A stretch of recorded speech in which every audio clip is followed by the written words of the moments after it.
Just as a disclaimer, we want you to know that some of the movies that we will be reviewing were shot in a different time and era where people of race and sex were not treated equally. We understand this and hope you do too. The movies or anything that happened on the sets are not the views of this podcast or what this show is intended to be all about. Exactly. And we want to give due diligence in presenting the movie and not the views of the cast or directors or anyone involved. But we also feel it's necessary to let the audience know some of the background information to get a feel for what was happening at the time of shooting the film. Again, we hope you understand that we do not agree with everything that went on, and we just want to give out the information. And with that being said, hope you enjoy the show.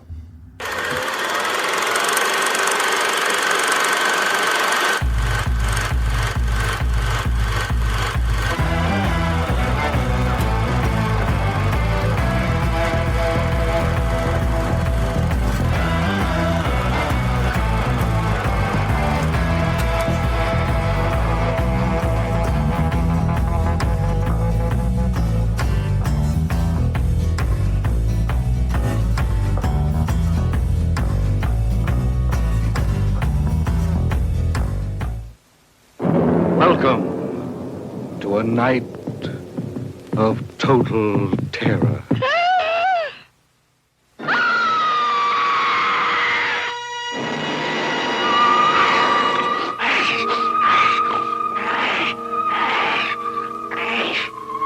Night of the living dead, the dead who live on living flesh. The dead whose haunted souls hunt the living whose bodies are the only food for these ungodly creatures.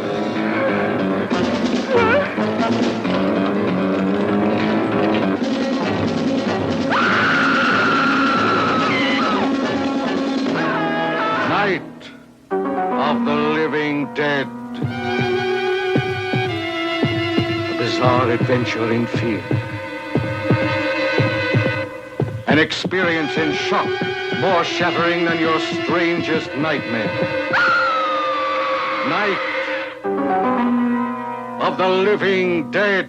A night with the dead who cannot die. A night of total terror.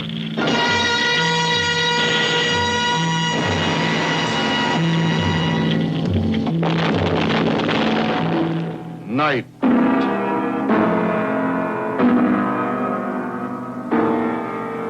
of the living dead.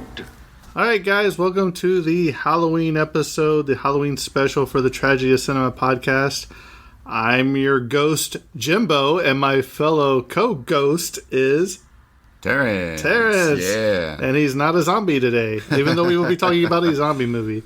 So for those of you that have been following on the Facebook group and even our last couple of episodes, this is a continuation or a fuller version of what we did on the Halloween special for Hillbilly Horror Stories of the original Night of the Living Dead. We only had a select amount of time to cover what we could cram in there in about 10 minutes, so we are expanding on that for this Halloween special for this year. So Terrence? This is the full bit of it. The full night. And can I just say something? What about that trailer we just heard in the opening, where it's like night, and then I thought it was over, and like and 12 seconds later, of the living dead. Right? Hilarious. So, Terrence, let's go ahead and take away the Night of the Living Dead. All right. Night of the Living Dead, release date October 4th, 1968. Its budget was $114,000. $114,000. So very low budget film. I think you made more than that last year working, didn't you? And then if you account for inflation and stuff, that is $852.6 thousand today, which still is considered low budget for today's standards. Then we have its box office. Now this is both national and worldwide combined of $30 million. if you account for inflation, that's $224.3 million. So, Romero's laughing all the way to the bank on that oh one. yeah. Well, we will see. Low budget film, and but we will see. I don't know if he got all. We'll get into the notes. That's right. This runtime, we're looking at about 96 minutes. This was directed by, obviously, George A. Romero, who is known for basically the Dead series. So, Night of the Living Dead, Dawn of the Dead, Land of the Dead, so on and so forth. And then, he continued to do a bunch of low-budget movies after that. This was also written by George A. Romero and John A. Russo, who was also known to write for a lot of lower-budget horror movies. And speaking of, we're going to look at the box office during that year. I couldn't find the exact date or even the month, but I was able to find the year for 1968. For the top five, we're looking at number one, Funny Girl. Not familiar with it. I've seen it. It's I want to say Barbra Streisand. Okay, gotcha. Number two, we have Stanley Kubrick's 2001: A Space Odyssey, which I am familiar with. Then we have number three, The Odd Couple. Number four, Bullet. And number five, Romeo and Juliet. Some good movies on there. And I was going to see where this movie landed on it, but I think it was so low budget, it wasn't on the list at all. So I found that interesting. So now we're going to go off into the technical specs.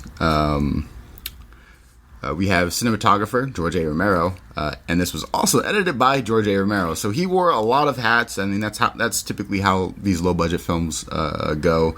You get a lot of people doing a lot of different things, and you'll see as we go through some of the background of this movie of how they reused a lot of different people. They started using family members and stuff like that.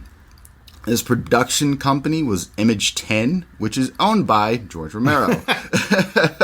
And a little funny, interesting background on Image 10. Just recently, back in 2018, during the 50th anniversary of this movie, they actually did a screening in Pittsburgh, to which the theater host had an interesting comment where he's like, it's not often where you get to, screen the same movie 50 years later in the same theater where it originally premiered, during its 50th anniversary. So I thought that was really cool. As far as I know, there was only a handful of movies, all low-budget horror films, but it's a small production company owned by George Romero, so he does with that what he wants. This was distributed by Continental Distributing. When we have a couple other little notes, I got a couple other notes here. This film was in collections of the Modern Museum of Arts. This was restored by the Museum of Modern Arts and the Film Foundation, and they had help funding this, the restoration of this movie, by the George Lucas Family Trust and the Celeste and Bardos Fund for Film Preservation. So that was some cool little information. So now we have my favorite part. Oh, he's getting ready to do it. The awards. All right. First, we have the Academy of Science Fiction, Fantasy, and Horror Films, USA 2018. They won the Saturn Award for Best DVD Blu-ray Special Edition Release for Curation Collection Edition. So this was the 50th anniversary. Which they actually released the 50th anniversary edition 2 years earlier in 2016, but its official was in 2018, and that's when it won this award. How special do you think it is that for people that grew up without a VCR, DVD, or movies at your fingertips, like you went to see this movie, let's say not just this movie, but before this, even a movie when you were a kid, and you had no way to watch it again. And then it gets restored. Then it gets restored. Then you get the joy of seeing it all over again. You know what I mean? I know when I was young, like we talked about The Wizard of Oz, it would come out once a year. Every year was a special thing. You know what I mean? So I think a lot of people take for granted how easy we have it right now, which is the touch of a fingertip and a swipe of a button. You can have almost any movie that they've ever made. Heck, I mean, even when I was younger, now given it wasn't as unaccessible, but it was still like you'd see it in theater, and then you would maybe get the VCR release. VHS, but other than that, the VHS release. So, but other than that, you'd have to catch it in a movie theater that showed like movies that have already come out and stuff like that. But like nowadays, literally touch your fingertips. You're like, man, I haven't seen this movie in a while. Ding. Just type it in. All right, let me just buy that for a couple bucks off of whatever, streaming thing. Or heck, maybe it's even on Hulu or like, Right. Netflix or something. And then you're watching it just like that. Amazing. Technology is an amazing thing. Right. Next, we got Horror Host Hall of Fame 2011. We got a winner of Horror Host Hall of Fame plaque, Behind the Screams, George A. Romero. National Film Preservation Board, it hit that in USA 1999 for the National Film Registry. It was finally released. And what was it? It has to be like 20, 30 years after. No, it was like 30. Something 30, crazy. 40 years. Well, we just did Ghostbusters yesterday, and I think it got in 2015. Yeah. And it came out, what was it, 84? 84, yeah. So I think it's 30 years. So, it's something we covered in one of our previous episodes, where it has to be out for X amount of years, and if it's, a iconic movie, more or less, it gets put in the National Film Registry. Then we have the Rando Hatton Classic Horror Awards in 2018. It won the Rando statuette for Best Blu-ray DVD for curation, Best Restoration, and Best DVD Extra, Night of the Anubis work print. Actually, since this is one of the newer awards that I haven't seen before, every now and then I like to cover the background of some of these award shows or ceremonies and see what they're about, see where they come from, and stuff like that. So for this Halloween special, I chose the Rando Hatton Classic Horror Awards. And this one's interesting because it's just a fan-based award show where the public votes on a variety of individuals, entities, and media nominated within the horror genre. And they give them horror Oscars, is what they call them. And it's actually a pretty coveted prize within the horror community because typically, of course you have your AAA, high blockbuster horror movies, but a good majority of horror movies are typically like lower budget, and it's a pretty tight-knit community. They got conventions and stuff, and it's kind of like an everybody knows everybody kind of thing. So it's pretty cool that they take these Rando Horror Hatton Classic Awards, and they just come together and they vote on what they think is the best for whatever within the horror community. And this came out in 2002 is when they gathered. And they've been doing it since then. So that's what I got for the Rando Hatton Classic Horror Awards. Pretty nice. And now we have the synopsis. A group of strangers find themselves trapped in a farmhouse surrounded by flesh-eating zombies. Although they're never called zombies Exactly. in this movie. They call them flesh eaters. Yeah, they call them flesh eaters. I think that's the only sort of moniker they come up with. I think there's one other thing, I don't want to say The Walking Dead, but it's something like that. So now we're going to move on to the cast, which has been bestowed upon me. So we're going to because we know it's Halloween and you're going to butcher something on here. So it's one of these at least. So we're going to start with Dwayne Jones as Ben, who is the main character in this movie. So what's interesting is and very cool is they chose an African American for this for this role. And a little background on sort of how his role kind of evolved is what we see in the movies. That was originally supposed to be how that character was supposed to be. I believe he was supposed to be like a truck driver. Yeah. But Dwayne insisted that he wanted to appear more, intelligent and distinguished. To which, him and Romero had some talks, and they agreed in the end to change the character, and then we got in the movie. But I don't know if it ever actually says in the movie what he did for a living, though. No, it doesn't. But he's not a rough, tough trucker. Yeah, what you got from it. He also went to appear in other films after Night of the Living Dead, including Ganja and Hess and Beat Street in 1984, and continued working as a theater actor and director until his death in 1988. Despite other film roles, Jones was worried that people only recognized him as Ben. Well, it's an iconic role, man. Exactly. I mean, it's obviously, just looking at the numbers and looking at some of the awards and stuff, you can tell that it's a highly coveted movie. Just years and years later, so I can see sort of the fear of being like attached forever to like that one role kind of like we saw the sort of more extreme version of someone being attached to a role is, back in Psycho, right?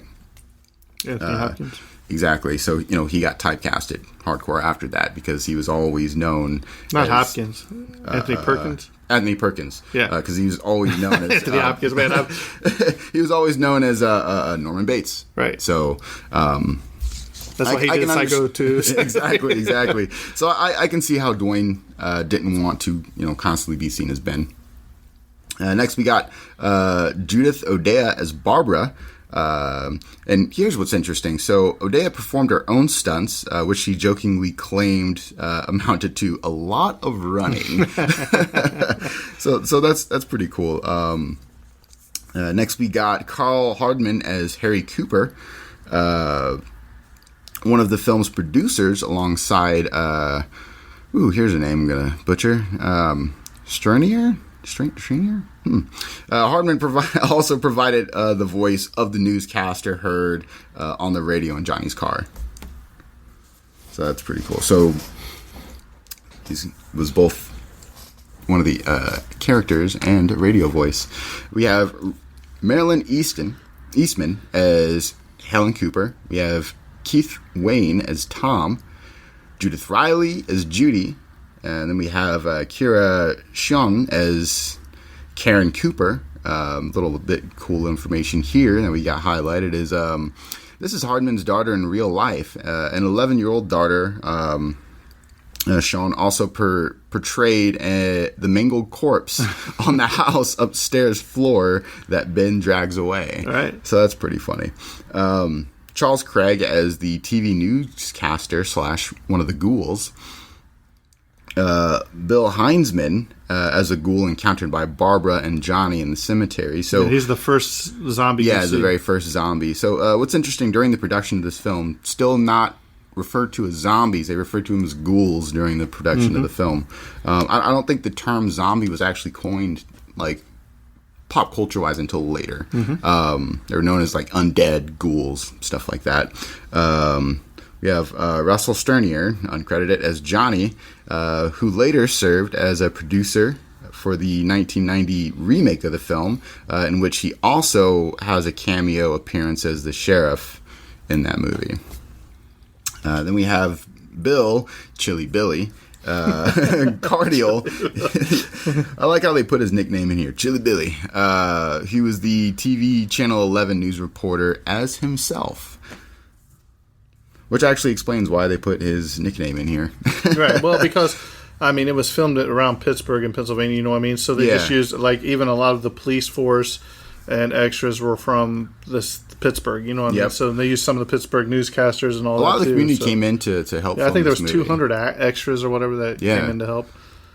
So is that the cast? That is the cast for this movie. All right. So when we talk about this movie, there's going to be basically 3 locations. One is the cemetery, where it starts. One is the house, and the other one is basically, hey, the zombies. That's basically your threshold of this movie. So when I go through my notes, it's going to be jumbled around, and we'll just jump around. But just know it's one of those 3 things, or there's a special effect for something in there. Yeah. So, like you said, this was grossed about $30 million, which is over 263 times its budget. That's just crazy. It was shot in a period of only 30 days, which is amazing. Because even Romero was, had the camera at some point in that.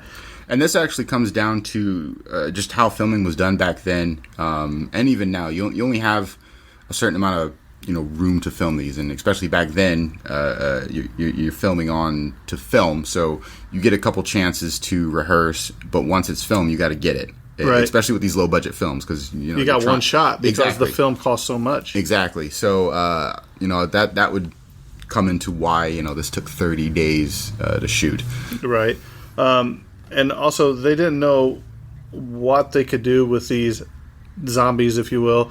That would make it so horrible and so horrific that it'd be something new. And then they thought, well, what if they just cannibalize their victims? You know what I mean? And what a better way to go, man. I was just like, so when they got done finished this film, Romero said that as soon as they got done editing the film in Pittsburgh, they put the reels into the cans, threw it into the trunk of the car, and drove straight to New York City that night in hopes of having it screened at any willing theater. So, I mean, he didn't waste no time. Once he said, oh, it's in the can, we're gone. Let's do it. Throughout this movie, a lot of the zombies and a lot of the effects of blood, if you will, it was all Bosco chocolate syrup. So I think that was really cool. Coined from Psycho. So I just thought that was cool. When the zombies are eating the bodies in the burnout truck, they were actually eating roast ham covered in chocolate sauce. That doesn't even sound good. It makes me want to vomit. The filmmaker jokes that was so nauseous-inducing that it was almost a waste of time putting the makeup on the zombies as they ended up looking like pale and sick anyway. So that's hilarious. I was just like, man, that sounds really, really interesting. So this is sadly this was one of the last big hits of the drive-in era. Got it. I think they're making a comeback though, Terrence. Thanks to COVID. with COVID being around and all. Screenwriter John A. Russo appears as the zombie who gets killed by Ben with a tire iron. He also allowed himself to be set on fire for real when nobody else wanted to do the stunt. Romero approved of his co-writer's zombie walk. I was probably hungover, Russo stated. So in the very beginning when he's walking around, he's just hungover. Right. George A. Romero chose Evans Cemetery for the first scene due to largely its isolated location. He didn't want a bunch of people coming up and bothering while they're trying to film this scene. And a fun fact, while they were there, a tornado ripped through there and pulled, I think they said, like 100 bodies from the ground. So the dead did walk, evidently, that day. I mean, that would just be creepy in itself, you know what I mean? Exactly. It said the entire cast had nothing but positive things to say about Dwayne Jones. Marilyn Eastman would later say that he was a tortured individual due to American racial tensions during the late 60s. Hardman became actually good friends with Jones, and in Jones' death in 1988 affected him greatly. He would often become emotional when talking about Jones and believed he received a raw deal in life due to the nation's racial tensions at the time. Yeah. So, in his final interview before his death, Dwayne Jones admitted he had never seen any of the other Dead movies nor any other George A. Romero movie.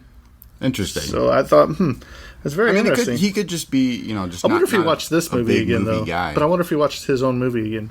I would imagine so. I mean, at least some people don't. I'm sure they had, within Pittsburgh, like a red carpet or something. Like at least like a premiere release for like the locals. Yeah, but I know some people don't even.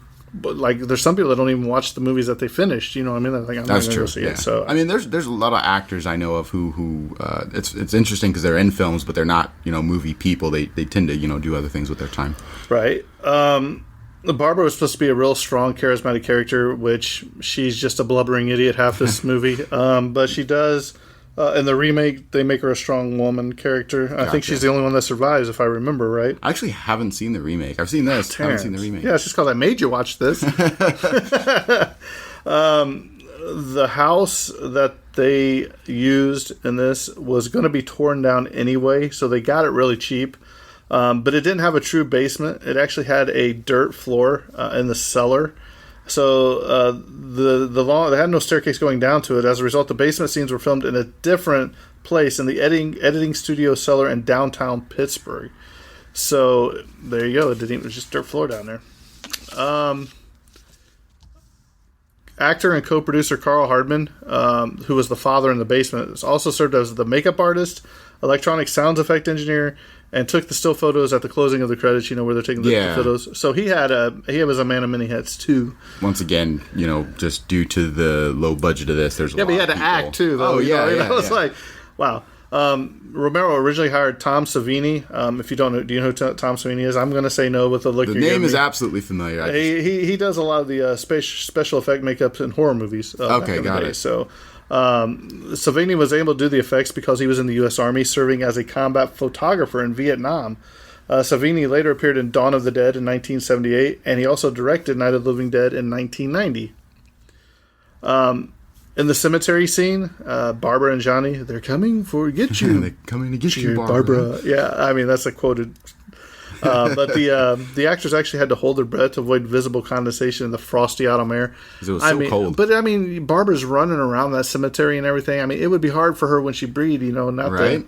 So Surprised they pulled it off. This is one of the first films to graphically depict a violent murder on the screen. It's also one of the first films to have a black person as a main character. The first world premiere was at the Fulton Theater in Pittsburgh, Pennsylvania on October 1st, 1968 at 8 p.m. by invitation only. The film was met with a standing ovation. Romero admitted that Herrick Harvey's Carnival of Souls, have you seen that, from 1962, was a big influence on making this film. I haven't seen Carnival of Souls. Why does that not surprise me?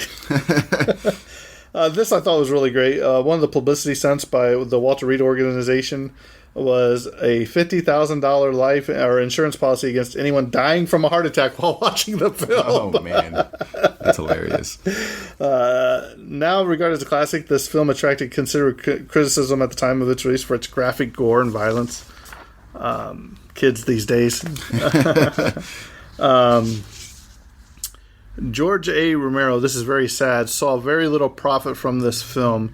Due to his lack of knowledge regarding distribution deals, the distributors walked away with practically all of the profits. Oh, man. Did you just see how much they made and how much they walked away? Very little. Right. Yeah. So he didn't get any of that, man. That's sad. It's a highway robbery. So the house we're talking about, they had to clean up the farmhouse to make it look livable because it was in shambles. They were, like I said, they were going to destroy it. Yeah. So he noticed that the kitchen was the first room they cleaned, and they felt that they needed to have a clean place for lunch. That it would be the most important factor with having a workable set where everybody could actually meet and eat and all that. The body upstairs that was played by was it Karen Cooper, or what's the little girl's name at the top? Kira. Sean, right? But what was Karen Cooper? Karen, yeah. So to use her eyes were used. They were ping pong balls for her eyes. I mean, when you shoot in black and white, you can get away with a lot more stuff than shooting in color. Yeah. So that makes the effects a lot different. Like we talked about, the word zombie is never ever used in this movie. The characters are referred to creatures as ghouls and flesh eaters. Yeah, what's interesting is this movie actually coined a lot of zombie tropes that are used today, such as, the shambling walk, the fact that they eat flesh, a lot of different things. But let's talk about that for a minute, because that first zombie, he was kind of quick. He wasn't, he wasn't so he was walking around. He was on something, but, later in the movie is when you see him more shambling than kind of really coming. All right, I'm going to throw this out here right now since you got me on a roll. So when Johnny falls in the cemetery and hits his head, the zombie hits him in the busts his skull open. Why does he come back as a zombie? The way to kill a zombie is by bashing their skull in. So if he hit his skull on the tombstone, there's no way he should be able to come back. Inconsistencies, man. Unless he snapped his neck instead of his head. That could be but still, he would be walking like some this kind of way, instead right? I just thought that was interesting. And there's a couple other niches I'll have at the end of that I want to throw out there too. But that one really fun little inconsistencies. Yeah, that one really bothered me. I mean, but yeah, the biggest interesting thing is this. Excuse me. This movie really influenced future movies about zombies. I mean.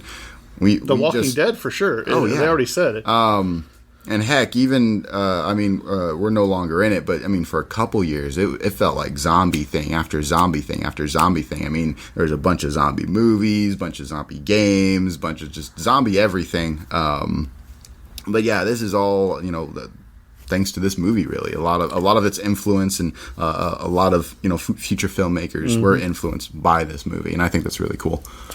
Russell Steiner's mother owned the Barbara and Johnny's car that they drive in the cemetery.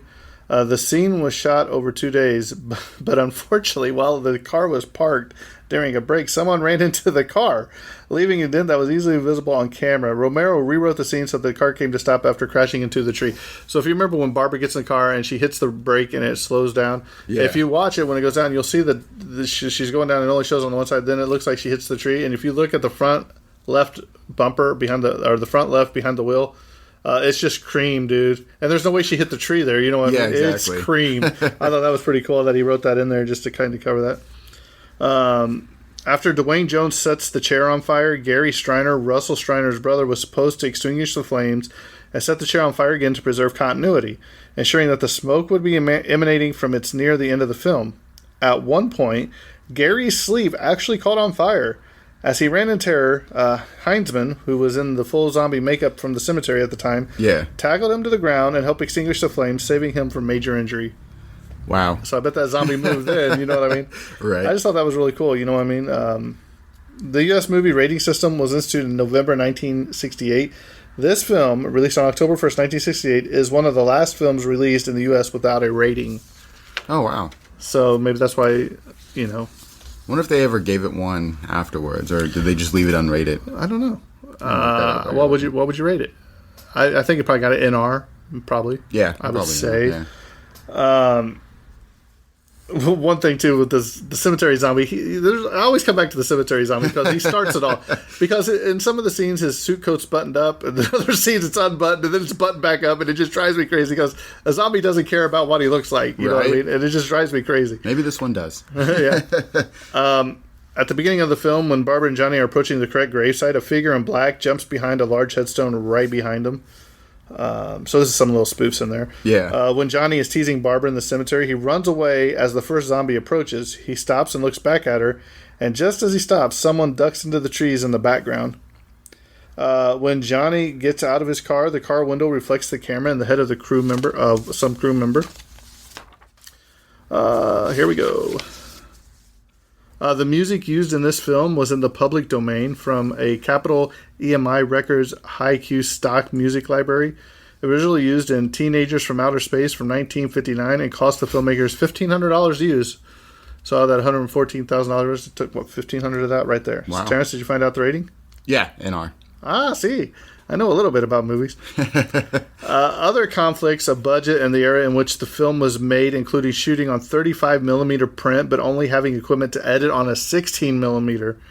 The crew had to transfer all the footage to 16mm before they could work on editing it. Russo also notes that they rarely had time or film for more than one take on any shot, and they had no way of checking it. He had to trust Romero was getting every shot just right. The sound was also mixed without seeing the picture. So you talk about editing process. So this is without like a lot of the technology you see today, where you're able to do all of this, which is you're able, especially because a lot of things are digital. Unless there's some directors still today who make the choice to film on 70mm prints instead of digitally. But I mean, you can see, you have screens where you can see what you're filming, and then you have screens that you can preview sort of the visuals while during filming. Typically, after you film a scene, they'll quickly review it. Decide to do a retake or not, but they didn't have any of that. They didn't have the money. Yeah, exactly. So they just had the cameras and they just had to go with it.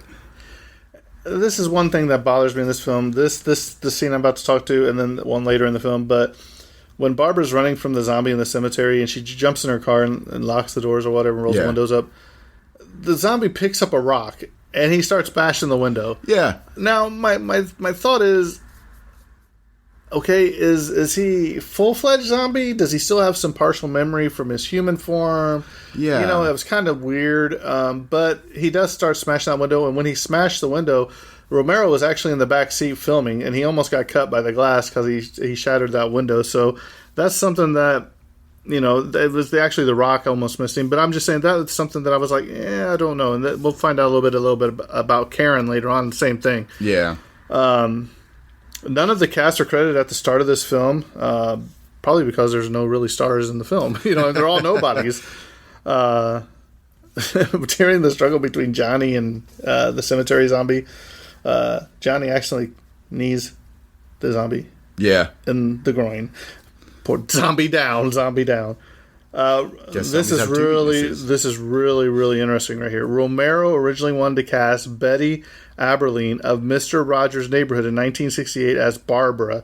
Fred Rogers would not allow her to do the film. She was known as Lady Aberline, Kitty, Mama Bear, Betty, Josephine in 495 episodes of Mr. Rogers' Neighborhood from 1968 to 2001. Which I can see, especially when it comes to properties that are geared towards children and stuff like that. They're typically very protective, especially if it's an ongoing thing, like Mr. Rogers' Neighborhood. And he was a great guy, man. Absolutely. Did you watch that documentary? I still have to watch that documentary, but I heard it's really good. Oh man, the movie to tears. I think we need to do that one of these days. Definitely. But I mean, it is so good. And he genuinely cared about kids. You know what I mean? Yeah. He cared about the well-being and where the nation was going raising their kids. And I just love that guy to pieces. We need more Mr. Rogers in these neighborhoods. Right? But yeah, I can totally understand why he was like, no, she's very connected with this property we have going that kids look to, and he didn't want that to be connected with this really scary zombie movie. So that's understandable. But I wonder if she would have wanted to do it anyway. She may not have wanted to do it anyway. Even if Miss Rogers would have said she could do it, she may have said, no, I don't want to. That's true. You never know. Romero's always got asked if the tombstone Barbara is kneeling in front of was fake or not. And he said, "Are you kidding?" Can't afford. Russo said, "We can't afford fake tombstone back in those days." So great. I was like, "Yeah, I mean." So there were 2 trucks used during the filming of this. The first one, used in the beginning of the film, would not start for the trek to go up to the gas pump scene and had to be replaced. Unfortunately, they forgot to break the headlights on it. Much of the dialogue, just like Ghostbusters, was improvised, which is really interesting. Especially with one take. Right. Yeah. I mean, what are you going to do? It's not only is it one take, but it's improvised. I mean, that just shows, really gives you the respect for this movie of how it turned out, despite all these, restrictions and whatnot. Right. This was ranked, Entertainment Weekly ranked this as the 13th scariest movie of all time. I remember watching it as a kid, and there's some scenes in there. I mean, it never really scared me. Yeah. But it was still pretty cool. The people at Walter Reed decided to change the title to Night of the Living Dead when the new title was prepared for the film itself, because it was normally going to be titled, Romero's title was going to be Night of the Flesh Eaters. They failed to realize that the copyright notice appeared on screen under the original title. As a result, release prints of Night of the Living Dead were made without a copyright notice. Oh. At that time in 1968, this meant that this film, by default, fell into the public domain. Oh, wow. The filmmakers lost untold millions of dollars when unauthorized 35mm and 16mm prints were made, and especially in the home video era when video copies were widely available to the public without any fees being paid. Wow. So, as great of a movie as this was, they really dropped the ball in several spots. You know what I mean? They lost that millions. just goes to show, like, it's not an easy task just to make a film, but I mean, there's all these like legal things that you have to go through to make sure that if your film makes it, you get that money. Right. And make sure you double check those contracts, you know what I mean? Exactly. Double check the contracts, make sure your copyright's, correct. It's there's a lot of extra to it, It's this not is just filming and editing, Right. This is hilarious too. They're saying allegedly George Romero never did his own laundry during filming. No, he didn't have other people doing his laundry. He just bought new clothes every day or every time. Wow. I mean, I wonder if that went towards his budget out of his pocket. I don't know. It's part of this $114,000. Though Silly Putty, do you ever play with Silly Putty, Terrence? Oh, yeah. Okay. The Silly Putty and other basic special effects techniques were used. Most of the body parts, the zombies we'll call them, are eating were real internal organs and bones from animals. And a lot of the actors playing the flesh eater roles were friends in advertising and clients Russo and Romero were in contact with. Quote, they were all commercial clients of ours that we considered staid people ordinary, and it just stunned us that they chomped down into these animal organs. Yeah. I mean, I don't know if I could do it. I'd be throwing up. I don't think I could either. Yeah, you could. You'd eat anything. You already talked about that. Like I said, the car belonged to Johnny's mother. Johnny, he's not credited in the film. But Russo mentions that a lot of people saved a lot of money by casting themselves into small roles. So that's why they saved a lot of money for making this movie. So I thought that was interesting that they're trying to help get this movie made. Unfortunately, the basement used for the farmhouse's basement was also served as a prop storage during production and random storage for the crew during post-production. During this time, a flood destroyed much of Romero and Russo's early film as well as any early work print of Night of the Living Dead. So here we see once again, I forget what else we were talking about movie-wise, where they found like props in the dumpster or whatever. You remember that? And here again, it got destroyed. You know what I mean? It's just sad. And that's why there was a big push for the restoration of this. Right. At some point after the film's production, we talked about the tornado hitting the cemetery. Yeah. 200 bodies to the surface. Man. Johnny, Sheriff McClellan, and Karen probably have less than 10 minutes of screen time combined, but they're responsible for the film's 2 most quoted lines. "They're coming to get you, Barbara." And, yeah, they're dead. They're all messed up. Popular theory is over whether or not the policeman killed Ben at the end was really accidental. As for all the political theories that this film had spawned, we talked about this a little bit. We'll talk more at the closing. We'll dive into that, so I'm sure that'll come up. The zombie hand that Tom hacks up with a kitchen knife was made of clay filled with chocolate syrup. Once again, the chocolate syrup was used. Let's see. The matricide scene was accomplished by having Kyra Sean stab repeatedly into an off-screen pillow with a trowel while a member of the effects crew threw chocolate syrup, which was fake blood, onto the wall, which was black and white. These scenes were looped with scenes of Marilyn Eastman screaming. The troll used in the scene was purchased online years later and is now in a private collection. Interesting.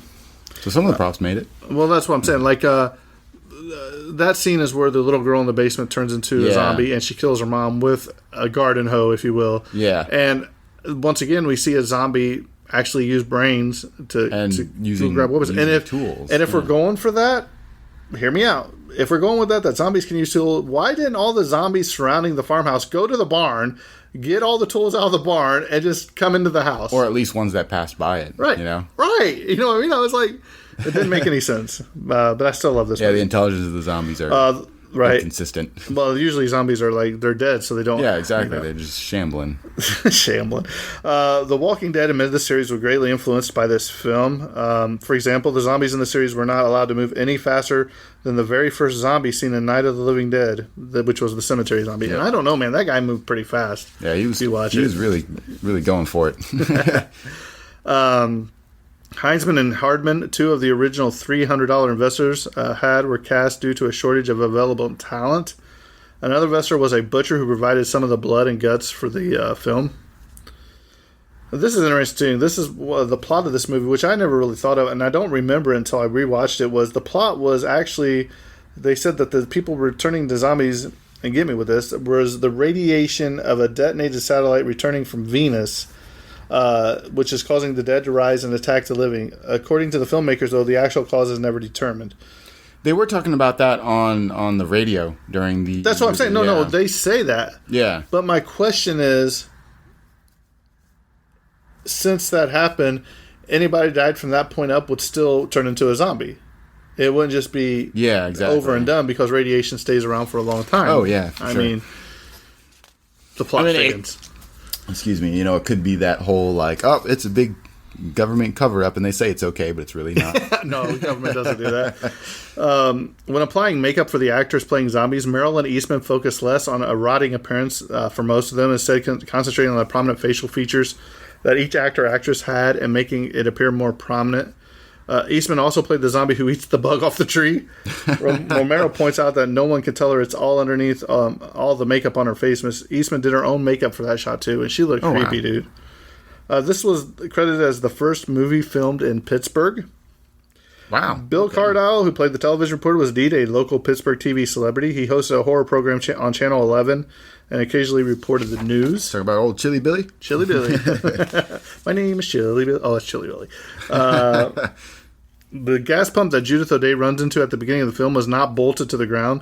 She hit it with so much force, she almost tipped the whole thing over onto the cameraman. Man. We don't have time for injuries, Barbara. We got to shoot this in one shot. Here's another interesting fact. It is never explained why the dead body at the top of the stairs doesn't come back to life. Yeah, I was wondering that too. Because like when they first show it, you think it's gonna like. I think she was gonna jump up later, or something, right? Yeah, be suddenly. Because I thought he was gonna drag her over to the one of the bedrooms or upstairs rooms, and then when they have their whole thing upstairs or downstairs, that would be a very important scene. In the graveyard scene, the real gravestone that Barbara cowers beside is that of Nicholas Kramer, born 1842, died 1917, whose remains are interred in the Evans City Cemetery in Jackson Township, Butler County, Pennsylvania. Judith. Hey, and by the way, if any of our listeners are in that area, if you'd go there and take a picture of that, just send it to us on the Facebook. That'd be cool. Right? I think it'd be cool. Maybe a road trip, Terrence. You never know. One of these days, we're just gonna take a road trip around the town, around every movie we've done. Judith Riley still has her outfit from the film. She said the pants became her painting pants and her shirt became a dish rag. This is George A. Romero's first feature film debut. The house door that leads to the basement is just a door to the wall. He's like, there's nothing down there. The basement set was the basement of the cruise offices in Pittsburgh, as we discussed earlier. The character of Ben, which we talked about, was written without race in mind, and Russo and Romero note they didn't factor color into casting him. Romero points out they didn't change the script or the character once Dwayne Jones was cast. However, Jones changed his character, and he didn't want to play a tough guy. Ben was originally written as a typical truck driver, but the actor wanted him to be more subdued personality. Everyone on the commentary agrees his choices for the character work. So, it worked. Yeah. I'm glad they made that change. This is terrible. The farmhouse that they used didn't have running water. Oh, no. So Russo, Romero, and production designer Vincent Stravinsky had to stay at the house each night and settle for cat baths. Oh, no. Every morning, Russo remembers having to boil water on the stove and sleeping on cots. He remembers finding Stravinsky on the front porch one morning pouring water into sheep intestines to make them more cinematic. Oh, man. The lighting effects were pulled off shooting close-up with the lights they had on set turned all the way up, almost whiting out the objects or actors they are close to. Then they cut away from medium or long shots to close-ups, then back again, along with thunder sound effect to complete it. Close-ups were used because the lights they had weren't strong enough to fill any shots that were wider. Likewise, the only reason they decided to add the lighting effects was lost in my notes. So that's why they decided to add those. It's somewhere here. But, I mean, that just goes to show how sort of skilled a lot of the production crew was being able to overcome a lot of their limitations by, utilizing different film techniques. Right. To still make this work, and I think that's really cool. Especially for their budget. Right? Yeah, exactly. So, overcoming the whole lighting issue, which, lighting could be everything. And so, for them to overcome that with close shots instead of far shots, that's really cool to hear. Right. Cooper keeps insisting that they should lock themselves in the basement, but Ben's like, no, we should stay upstairs because there's no exits in the basement.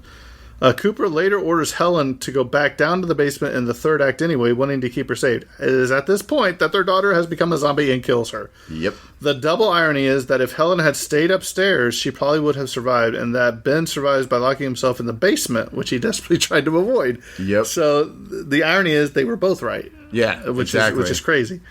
Just a few more errors. When the characters are first arguing about whether to stay upstairs or hide in the cellar, the shadow of the boom mic is clearly visible across Ben in one shot.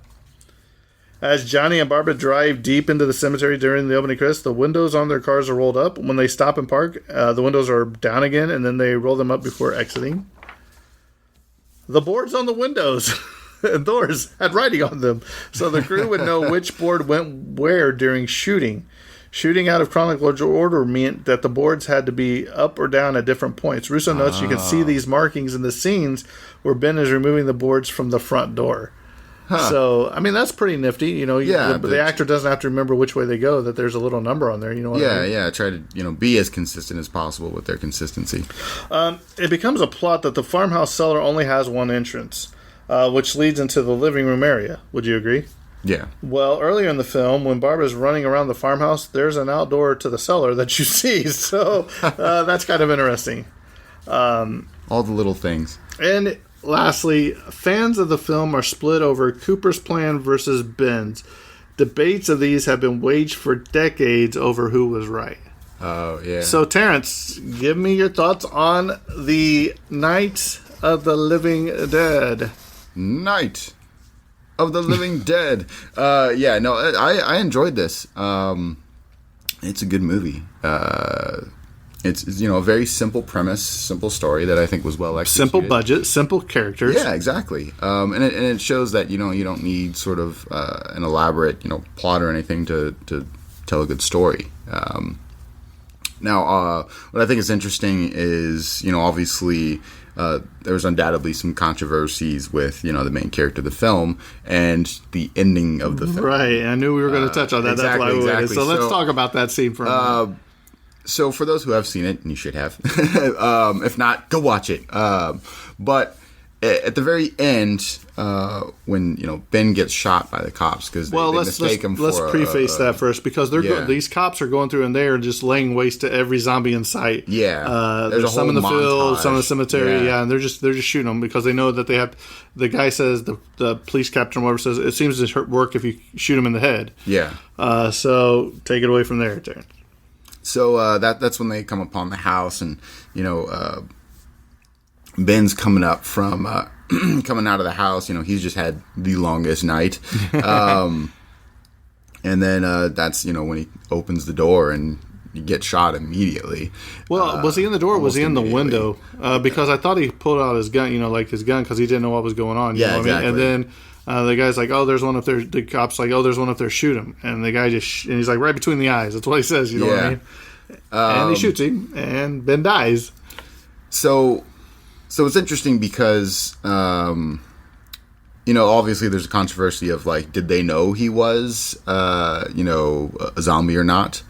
And if they did know he wasn't a zombie, was it sort of, you know, a racially A hate charged crime. thing? Yeah, exactly. And in the end, you know, it could be either or, because these were very high tension racial times. You know, there was a lot of segregation going on, and there was a lot of you know, just really heinous things that would happen.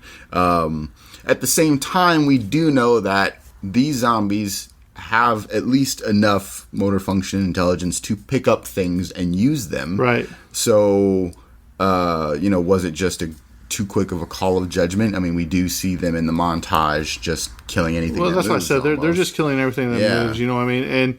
And they're probably thinking that, hey, if somebody is alive out here, they're not alive anymore because these things are all around. You know what I mean? Yeah. So from my personal experience or from viewing, I don't think it was intentional.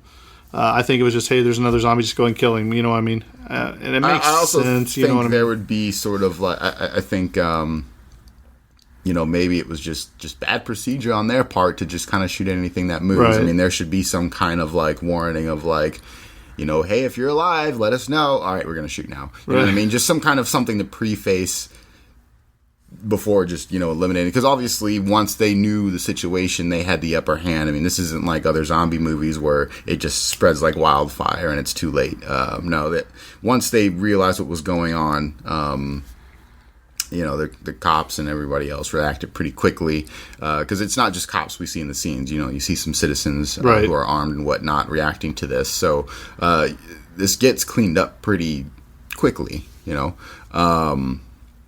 So I feel like because the response was quick, they probably could have had a better procedure of going through it, you know. Right. Yeah, I think it's very well done.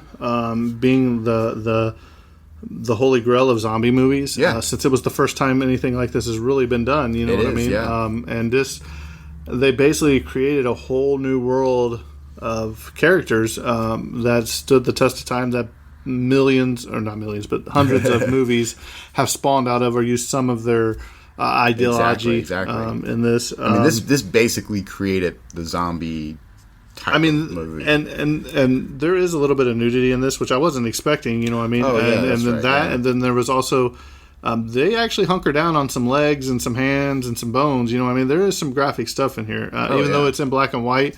So some of the stuff, if you're going to watch with your kids or something, you might want to preface it and watch it just Yeah. in case. But yeah, that one's just chawing out on that hand or foot or whatever, you know, and just looks up and ripping flesh off of him. But to me, I wish they wouldn't have had the zombie with a rock breaking the window. I think they would just let him beat on the window and break it. And I don't like the fact that the little girl had to stab her mother with that thing over and over and over. She did it for like 90 times or something. Well, It was like a homage to Psycho. You know what I mean?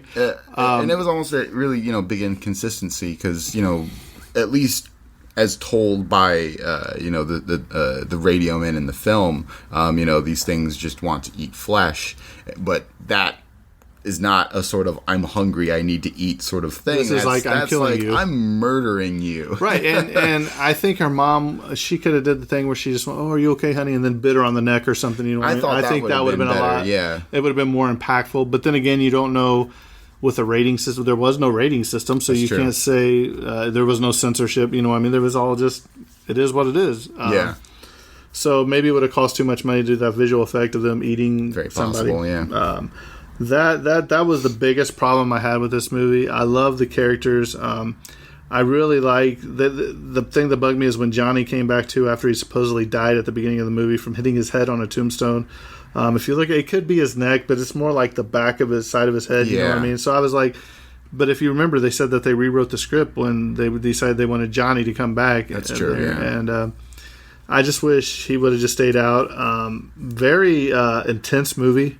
Are they going to survive this? Oh yeah, especially the guy and the girl that go out to the truck, and you know, I didn't expect that. Yeah, they go out to the truck, and then the truck just explodes, and the zombies are eating the flesh of the roasted humans. So they had ideas. They had, they were in that building, but you also saw the human characteristics of each person when they each had their own idea of what needs to be done. Yeah. Which I thought was really interesting too. And then Barbara just sitting there whimpering on the couch after she watched her brother die. It was weird. I mean, I love the movie. I think it's one of the all-time greats as far as zombie movies go. And the acting in it is great. And to do it all in one take? Yeah. Pretty much one shot. They probably had a couple of reshoots, but I'm just saying... Knowing the limitations of what they had and how they basically had to get it right more or less the first time. I mean, that's pretty incredible. I loved everything about it. This is definitely a must-watch in my eyes. A must-own, personally. Especially if you're a big, because I know there's a lot of big horror buffs, a lot of horror fans. If this isn't already in your collection, or if you're younger and you haven't seen it, like watch it. This is one for the horror collection. And I also just along with the Universal monsters. Throw that in your collection. Throw this in your collection. I also say. Get the 50th anniversary or whatever the latest edition is out. Yeah, there's some 4K or whatever. Heard, special features, added documentaries, any documentaries you get your hands on to watch this, because some of the stuff that they went through and Romero's life, very interesting stuff. And and once again, a big milestone of this being like, this is a movie that showcases an African American as the main character, which in this time for this film, do you wonder if that played a role why it wasn't in a lot of the box offices? That could absolutely have played a role. Because we talked about it earlier. They went to earlier. New York and then they just tried to find any film that would screen it. So it wasn't exactly like it wasn't distributed by some big company or anything. I mean, they basically did it themselves. I mean, we look at the distributing production company, which was owned by Romero. So, he's basically doing this all on his own. So, I think sort of the lack of resources, lack of budget led it to probably not be in many theaters. But I also don't think they had the money for advertising either then. Yeah, so it was just like you'd have to stumble into a theater and they just took a chance, man. You know what I mean? That's amazing that they just took a chance. And then I also wondered, okay, let's say they took it to a theater and it was a big success. It said it was met with standing ovation. How long would it take to copy a film on another film reel to distribute it? I do know that especially then it's a timely, costly effort, and that could have come into play of like maybe limited screening. I mean, do you know how long it takes to not transfer? Exactly, but I just know it's a lengthy process and expensive because it's a lot of film to copy over onto more film. Right. Well, there you have it. That is Night of the Living Dead. Happy Halloween from us here at the Tragedy of Cinema podcast. Trick or treat, smell Terrence's feet. Oh. Terrence, you got any closing remarks? Happy Halloween. Happy Halloween from us once again. I think that's a wrap on this episode. I hope everybody's safe.